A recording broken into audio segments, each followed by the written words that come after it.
Pwede ko i-rent ng DVD ito? Sige po, 20 pesos ang rent. Salamat po. Ito po yung bayad. Kamusta mga kaibigan? Ako po si Maple at narito ang mga tips sa inyo kung paano kayo mag-impok. Tip number 1, huwag bumili ng hindi naman kailangan. Taka na, Maple. Bili tayo ng pang-cosplay. Oops, hindi pwede. Nag-ipon kasi ako ng pera. Kailangan manatili sa bahay kaysa gumala. Yan ay tip number 2. Sige na nga.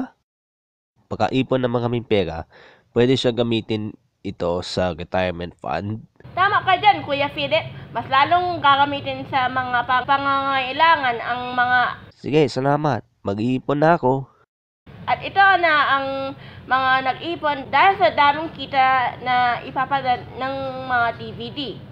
Kagaya sinabi ni Kuya Philip, pwede pang magamit ang naipon nyo sa retirement fund. Pwede ako makahingi ng pera galing sa iyo? Tigilan nyo nga ako. Ang pera ay dapat naipon. Pasensya na, Maybell. Yan ay hindi dapat gawin. Maghintay na lang kung sino magbibigay sa iyo yung pera para magkaipon. Ayos! Maipon na ako galing sa negosyo.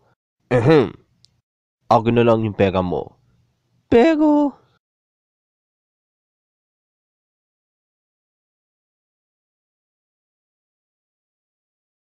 Tip number 3, hindi lahat ng oras ay mag-ipon lahat ng pera ninyo.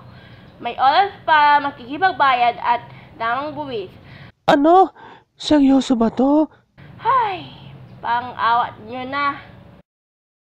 Ang tip number 4 natin ay mag-recycle ng mga bagay kung kailangan kesa maggastos ka pa. Ang daming lumang gamit ay pwede pang gamitin. Yan ay ang pagtatapos ng mga aking tips para mag-impok. Wow, Maybell. Nakakatulong talaga ito para sa mga tip. Oo naman, Kuya Philip.